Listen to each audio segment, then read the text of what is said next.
Hello everyone, welcome back to the Doctrine, Dogma, and Davide podcast. My name is Davide, and today I want to continue my series talking about the Second Vatican Council. And today specifically, I want to talk about what level of authority and whether or not the teachings of the Second Vatican Council are really binding or if they're infallible.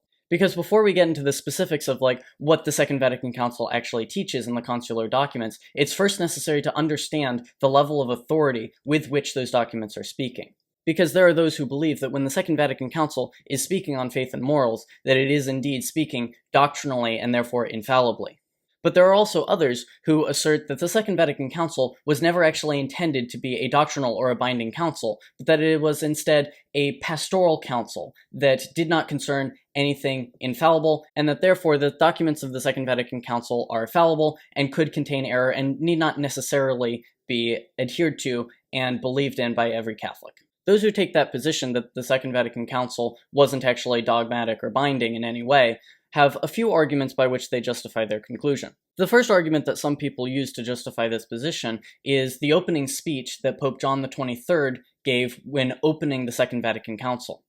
Because in it he states, quote, "The substance of the ancient doctrine of the deposit of faith is one thing, and the way in which it is presented is another. And it is the latter that must be taken into great consideration, with patience if necessary, everything being measured in the forms and proportions of a magisterium which is predominantly pastoral in nature." Now, from this, many people have argued that Pope John the 23rd, in opening the Second Vatican Council, stated that the council was merely pastoral and not doctrinal. But there are a few problems with this argument. The first is that Pope John the 23rd is not actually the Pope that determines the level of authority of the Second Vatican Council. It's not the Pope that opens an ecumenical council that determines its authority, but rather the Pope that promulgates the council. It's the Pope that gives their assent to the documents themselves that determines the council's authority. And so even if Pope John the 23rd was saying that this was not going to be a binding or doctrinal council, it's really Paul VI that gets to determine the council's authority, not John the 23rd. And secondly, I don't think that the argument that Pope John the 23rd even intended for the council to be not doctrinal or not infallible really holds up, because he states that the magisterium is predominantly pastoral in nature. A pastoral magisterium and an infallible magisterium, or a doctrinal magisterium, those are not mutually exclusive categories. The magisterium can be both pastoral. Pastoral refers to the word pasture. It refers to the shepherding of a flock. The magisterium is indeed pastoral, and it is also infallible. The two are not in conflict with each other. And so Pope John the 23rd, stating that the magisterium is primarily pastoral in nature, he's not necessarily saying that it's not infallible. Additionally, later on in his speech, Pope John the 23rd stated, quote, "In calling this vast assembly of bishops, the latest and humble successor to the Prince of the Apostles, who is addressing you, intended to assert once again the magisterium, which is unfailing and perdures until the end of time, in order that this magisterium, taking into account the errors, the requirements, and opportunities of our time, might be presented in an extraordinary form to all men throughout the world."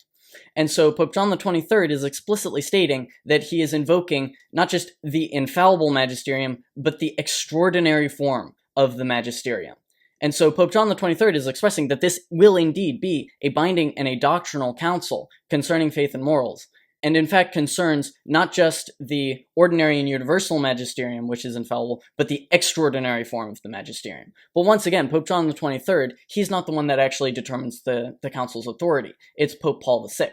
Which brings me to the second argument that is used by some to assert that the Second Vatican Council wasn't actually binding. This argument is probably most famously made by Dr. Taylor Marshall in his book Infiltration, where he says, quote, "Paul VI, he closed the Second Vatican Council and stated the magisterium of the Church did not wish to pronounce itself under the form of extraordinary dogmatic pronouncements. This effectively hamstrung the Council. It's true that theological statements are made throughout the consular documents, yet the Council made no extraordinary dogmatic pronouncements. Nothing binding came from Vatican II. Paul VI clarified this a little over 1 month later, when he explained, in view of the pastoral nature of the Council, it has avoided proclaiming, in an extraordinary manner, any dogma carrying the mark of infallibility. by a divine miracle, the Pope of Vatican II taught the Vatican II contained no extraordinary dogma and did not carry the mark of infallibility, meaning the documents of Vatican II are fallible and may contain error. Unlike the previous 20 ecumenical councils, the Pope placed an asterisk next to Vatican II. Now, there are a few problems that I have with this argument. The first of which is that he actually cuts off the quote from Paul VI. When Paul VI stated that the council made no extraordinary dogmatic pronouncements carrying the mark of infallibility, Pope Paul VI actually continued on in that same speech to say, quote, "But it nevertheless endowed its teachings with the authority of the supreme ordinary magisterium, which ordinary magisterium must be docilely and sincerely received by all the faithful, according to the mind of the council regarding the nature and scope of the respective documents." And so Paul VI, while he did indeed say that the council made no extraordinary dogmatic pronouncements carrying the mark of infallibility, he explicitly stated that the council falls under the authority of the universal and ordinary magisterium of the Church. The universal and ordinary magisterium of the Church is still infallible. And so just because the council made no extraordinary dogmatic pronouncements, that doesn't mean that they did not make infallible, doctrinal, and binding statements. I also think it's important to point out the fact that Paul VI said this not in a magisterial document, but rather at a Wednesday audience. If the Catholic faithful had to accept everything that the Pope says at a Wednesday audience, then traditionalists have much bigger problems than Vatican II.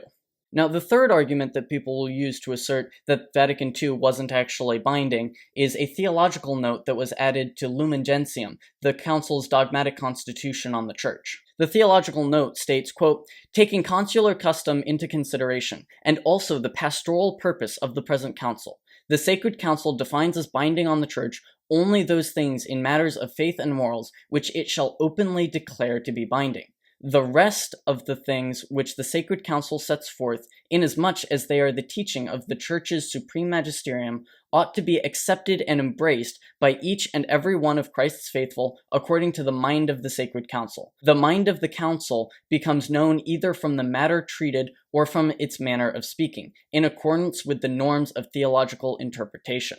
Now, some people take this theological note to say, well, the council didn't openly declare anything to be binding, therefore nothing in the council is actually binding. But I don't think that argument really holds water. First of all, if the theological note states that only the things which it declares to be binding are in fact binding, that does imply that there is something in the council that is declared to be binding, and also other things that the council did not declare to be binding. Additionally, in reference to this theological note, the council also stated, quote, "As is self-evident, the council's text must always be interpreted in accordance with the general rules that are known to all." And so this theological note is meant to articulate that this is not actually special, that this council should not be interpreted in any way different from any, that this is a self-evident thing, and this is just an expression of the general rules that are known to all. So what are the teachings of the council that it openly declares as binding? Because the documents don't use the words, "this teaching is binding," but there are several statements that very clearly indicate that the council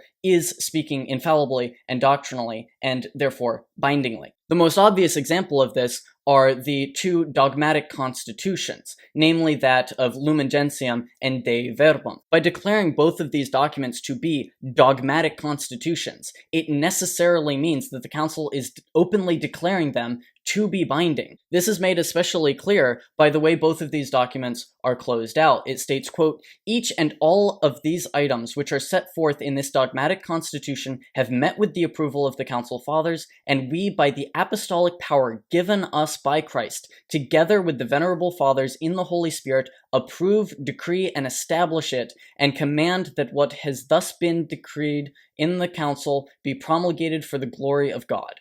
And so the council does indeed openly proclaim the entirety of these documents to be doctrinal in nature, that they are indeed binding where they concern faith and morals. But that's just the two dogmatic constitutions. What about the other documents? What about the other constitutions? What about the decrees, the declarations? What about especially Gaudium et Spes, which is characterized as not a dogmatic constitution, but a pastoral constitution? What does pastoral constitution even mean? Does that mean that it doesn't concern doctrine, that it's not infallible? Well, fortunately, once again, an explanatory theological note was added to Gaudium et Spes that explains exactly what the council means when it characterizes Gaudium et Spes as a pastoral constitution. It states, quote, "The pastoral constitution de ecclesia in mundo huius temporis is made up of two parts, yet it constitutes an organic unity. By way of explanation, the Constitution is called pastoral because, while resting on doctrinal principles, it seeks to express the relation of the Church to the world and modern mankind. The result is that, on the one hand, a pastoral slant is presented in the first part, and on the other hand, a doctrinal slant is presented in the second part. In the first part, the Church develops her teaching on man, on the world which is the enveloping context of man's existence, and on man's relations to his fellow men. In part 2, the Church gives closer consideration to various aspects of modern life and human society. Special consideration is given to those questions and problems which, in this general area, seem to have a greater urgency in our day. As a result, in part 2, the subject matter which is viewed in light of doctrinal principles is made up of diverse elements. Some elements have a permanent value, others only a transitory one. Consequently, the Constitution must be interpreted according to the general norms of theological interpretation. Interpreters must bear in mind, especially in Part 2, the changeable circumstances which the subject matter, by its very nature, involves." And so what Gaudium et Spes is saying is that because the Constitution concerns primarily with the Church's relation to the modern world, and the modern world is changing, then the subject matter of how the Church ought to respond is a matter of changing circumstance and is not necessarily a binding and infallible teaching. However, where Gaudium et Spes expresses that it is relating to the doctrines of the Church to divine revelation and how that divine revelation must relate to the modern world, the relation of the Church to the world is not infallible, but the statement of what the Church is, the statement of faith and morals within Gaudium et Spes itself, is to be considered doctrinal and infallible, as the explanatory note explains. As far as the rest of the documents in the Second Vatican Council, the declarations and decrees and so forth, it is still necessary to evaluate these documents under the norms of theological interpretation, as the Constitution set forth. And so if the Church expresses a discipline, that is not necessarily an infallible or a doctrinal teaching of the Church, but where it says this is a matter of divine revelation or divine law, then that is an expression that this is indeed the infallible teaching of the Church, because the divine law or divine revelation do not change and are protected from error when proclaimed from the magisterium of the Church. And one last point that I'd like to make about the sort of authority of the documents themselves is that an ecumenical council really, by its very nature, is protected from error because it is the magisterium of the Church, the bishops of the Church speaking in concert under the headship of the successor of Peter, the Pope. When the Church speaks in that ecumenical manner, it is, by its very nature, an infallible teaching of the universal magisterium of the Church, and therefore must be considered doctrinal where it speaks on faith and morals. And I would also add that where it speaks on discipline, while it doesn't express an unchanging teaching of the Church, it is still, in a way, infallible. Because while a discipline is not unchangeable, it can be changed by the legitimate authority of the Church from age to age according to the needs of the faithful at any particular time. An ecumenical council could never proclaim as a binding discipline something that is intrinsically evil, for instance. Is that even in its disciplines, the Church cannot bind the faithful to theological or moral error. A valid ecumenical council, for instance, could never command people to sacrifice their babies to Moloch, for instance. And I want to be very clear in saying what I mean by that. What I mean by that is not that if a council were to declare that you must sacrifice your babies to Moloch, then you would reject that teaching. I'm saying that the Holy Spirit would not permit an ecumenical council to command such a thing. That this is Christ's church, established by him and guided by the Holy Spirit to infallibly guide the faithful of the Church. And so the Holy Spirit would never allow the Church to proclaim as a binding discipline upon the faithful any doctrinal or moral error. So even when an ecumenical council proclaims something to be not doctrine, but rather discipline, that discipline is still free from error, even though it is not an immortal and intrinsic teaching of the Catholic truth. Now, the last argument that some people will use to argue that the Second Vatican Council isn't actually binding and isn't infallible is simply they state that the infallible teachings of the Church cannot proclaim error. The Second Vatican Council proclaims error, Therefore, Vatican II must not be doctrinal, it must not be binding. And in my next video, I'm going to start talking about and addressing the arguments for whether or not Vatican II actually does contain error. But I still wanted to bring up this argument in this video because I think that it really indicates a lack of a proper approach to the magisterium and to the teaching of the church. Because the premise of the argument essentially goes that if I can find an inconsistency between what the church has taught previously and what the church teaches now, that therefore I can judge the more recent teaching of the church to be erroneous. It basically asserts that if I can find two statements from the church that are in contradiction with one another, that I can declare one to be valid and the other to be invalid. That if I find an apparent contradiction between two magisterial documents of the church, that it must be one of the documents that are wrong rather than I that is wrong or I that am misunderstanding the teachings of the church. It essentially subjects the magisterium of the church to my own judgment and to my own reason. That I, in judging whether or not the church is speaking truthfully, that I can use that as a judge of whether or not the magisterium is speaking, rather than attempting to understand whether or not the magisterium of the church is speaking at this particular time, and then submitting my intellect to the authority of the church. If there is an apparent contradiction between, say, one ecumenical council and another ecumenical council, my first assumption should not be that one of the councils has erred and therefore is not a valid council or not infallible. My first assumption should be that I am misunderstanding the teachings of these councils. It's sort of like something that St. Ignatius of Loyola said. He said, "We must always be predisposed to believe that that which appears black is actually white if the hierarchy of the church proclaims it to be so." Because if I use my own judgment and my own evaluation of the teachings of the council in order to determine whether the council is valid, then I am subjecting the magisterium to the test of my judgment and my intellect, rather than subjecting my intellect to the authority and the judgment of the church. And that is a fundamentally mistaken way to approach the magisterium of the church. And so on that note, I'm going to go ahead and wrap this video up here.